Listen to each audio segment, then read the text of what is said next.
Oke, selamat siang semuanya. Balik lagi di channel Belajar Investasi Saham di hari ini, hari Kamis 18 Agustus 2022. IHSG-nya menguat 0,09%. Seperti biasa, awal market dibuka dengan hijau, naik lumayan kencang tadi, diikuti dengan saham-saham yang mempunyai market cap besar seperti Goto tadi udah awal market langsung naik, setelah itu melemah. Bukalapak juga, dan ada juga Arto pun bisa dikatakan open gap up. Lalu setelah itu tidak open gap up ya, dia langsung melemah. Dan hari ini didominasi oleh saham-saham blue chip perbankan, BCA, BRI, Mandiri, BNI semuanya menguat. Hanya Bank BTN yang mengalami pelemahan. Terus ada sektor batubara yang semuanya kompak naik. Kalau melihat dari top market cap di IHSG, top 10-nya 1 sampai 10 semuanya hampir menguat. Hanya saham-saham yang kemarin di hari Selasa sebelum libur kemerdekaan mereka menguat, hari ini koreksi wajar, yaitu ada Goto dan Astra. Kalau lihat Astra tadi pagi videonya sudah publish, di mana potensinya akan membentuk yang namanya flag pattern. Nah, teman-teman bisa tonton videonya tadi pagi. Lalu kalau melihat market hari ini, apakah masih sesuai dengan plan kita yang nantinya akan menuju ke 7020? Kalau melihat tadi memang sempat naik, tapi memang belum bisa tembus dari 7182. Tadi sempat ke titik high-nya IHSG-nya di 7174. Ya, analisa saya ya masih menuju ke 7050 untuk IHSG-nya. Untuk koreksi terlebih dahulu sebelum nanti balik naik lagi. Nah, kalau melihat seperti ini, saham-sahamnya apa aja saham-saham yang menarik kalau kita lihat dari yang pertama, kita coba lihat ke saham-saham blue chip perbankan, karena nantinya kenaikan IHSG atau penurunan IHSG tidak lepas dari kontribusi perbankan. Melihat dari Bank BCA itu mempunyai beban 10,5 untuk IHSG, BRI sendiri hampir 7%, Mandiri bebannya 4,3. Jadi kenaikan atau penurunan IHSG itu ada sentimen, ada pengaruhnya dengan saham-saham blue chip perbankan. Selain itu juga Telkom sebagai balancer, dan Goto dan Astra ini yang akan bergantian kalau semisal perbankannya itu mengalami koreksi. Kalau melihat seperti ini, salah satu perbankan yang oke dan diakumulasi dari segi volume ini yaitu ada Bank BCA. Cuma dia masih belum bisa tembus dari 8.140. Bisa dikatakan posisi sekarang nih Bank BCA nanggung di tengah-tengah lah.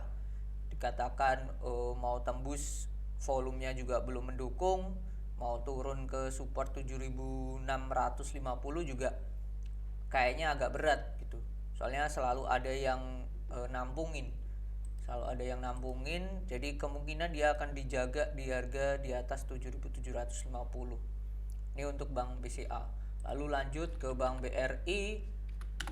Kalau melihat Bank BRI sendiri, BRI ya ini sudah mendekati area support di dekat 4270. Itu area, bisa dikatakan area base entry-nya untuk Bank BRI. Kalau dia berhasil kuat di atas 4200, target ke 4500 itu target yang sangat tidak muluk-muluk lah. Sebelum nantinya kalau IHSG kembali naik 4000, nutup gap di 4870, itu sebuah hal yang tidak mustahil gitu untuk Bank BRI. Cuman kembali lagi, kenaikan BRI tidak akan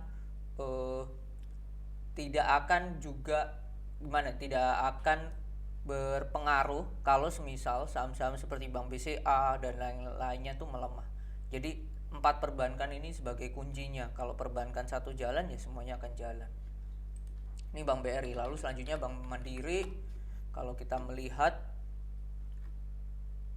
Oke, hari ini sempat gap up langsung naik, dia di titik high-nya di angka 8.800, padahal closing kemarin di angka 8.525. Nih ada gap up, volumenya juga masih kecil ya, dia akan menuju koreksi terlebih dahulu, lebih wise lah ya. Kemarin Selasa udah koreksi dia di 8.500. Selagi dia terjaga di situ akan menarik untuk si Mandiri.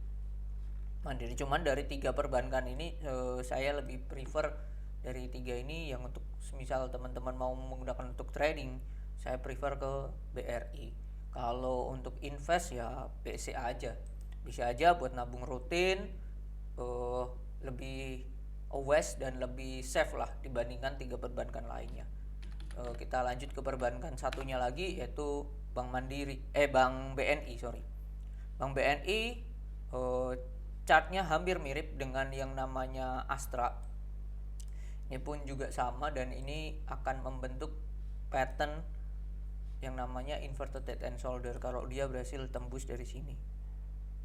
Tembus dari 8.700 lah, dia akan membentuk inverted head and shoulder. Ini shoulder kiri, ini headnya, ini shoulder kanan. Tinggal menunggu cekungan lagi. Kenaikan hari ini dia udah nutup gap yang kebentuk di tanggal 9 Juni itu di angka 8.675 udah ketutup. Tinggal tantangan dari BNI sendiri, dia berhasil nggak kuat di atas 8.200 untuk Bank BNI itu. Nah, yang menarik adalah sektor coal di sini. Tempo hari di video kita yang tentang Bank tentang perbankan tentang tentang batu bara itu di tanggal 16 di hari Selasa, yaitu benar terjadi di hari ini semua batu bara itu naik. Kita bahas kemarin yang menurut saya paling menarik adalah Indi, dan benar kena support langsung naik. Nah, ini salah satunya Indi. Targetnya udah terlihat jelas, targetnya di 3.300, cuman nanti kita ke resisten dulu di 3.000. Dan ya bagi yang udah masuk di support kemarin hari Selasa, ya selamat, udah floating profit 2%. Lalu selanjutnya ada Doit yang sesuai chart kita di hari Selasa ini juga sama, ada inverted head and shoulder, posisinya juga enak di dekat support, base entry lah ya. Lalu ada Adaro ini posisinya kemarin Selasa juga doji, oke, dan dia dekat support, bisa ke target ke garis warna hijau di angka 3.650. Ini untuk Adaro. Lalu PTBA untuk selanjutnya, PTBA sendiri ini juga ada di support, dekat support. Ini bisa jadi area entry yang baik bagi teman-teman di angka ya, low kemarin bisa jadi area supportnya. Low kemarin di angka 4.070, ya 4.000 lah, itu bisa. Lalu ada Harum, mungkin kemarin yang belum terbahas ya. Harum hampir mirip dengan si PTBA, low kemarin bisa jadi area supportnya. Dan ya saham ini juga masih oke. Dan Doit dan ITMG, sorry, untuk yang terakhir adalah ITMG, Indo Tambang Raya Megah. Nah, ini di posisi support dekat di 3.600. Nah, ini saham yang oke, menarik, dekat support, dan ya potensi upside-nya masih tinggi untuk saham-saham batubara. Cuman memang akan sedikit terguncang kalau misalnya nanti tiba-tiba di kedepan hari ada harga coal yang tiba-tiba turun. Nah, pasti untuk retail pasti akan mengalami yang namanya panic selling, takut. Karena kebanyakan dari kita itu hanya melihat dari news, melihat dari harga coal dunia, tanpa melihat potensi ya setidaknya sampai akhir tahun. Kalau saya melihat untuk batu bara sampai akhir tahun itu masih ada potensi cuan yang besar gitu. Nah, itu salah satu alasannya kita juga membahas ITMG dan potensi mendapatkan dividen besar. Oke, mungkin itu di video kali ini. Saham call semuanya menarik dan potensi upside-nya masih gede, dan saham-saham perbankan bisa mulai dilirik. Cuman kita tinggal tunggu saja base entry-nya itu di mana untuk mendapatkan risk and reward yang menarik. Jangan tergesa-gesa dan tetap diukur risk and reward-nya, dan jangan panik. Tahu apa yang dilakukan jika nantinya tidak sesuai dengan analisa kita.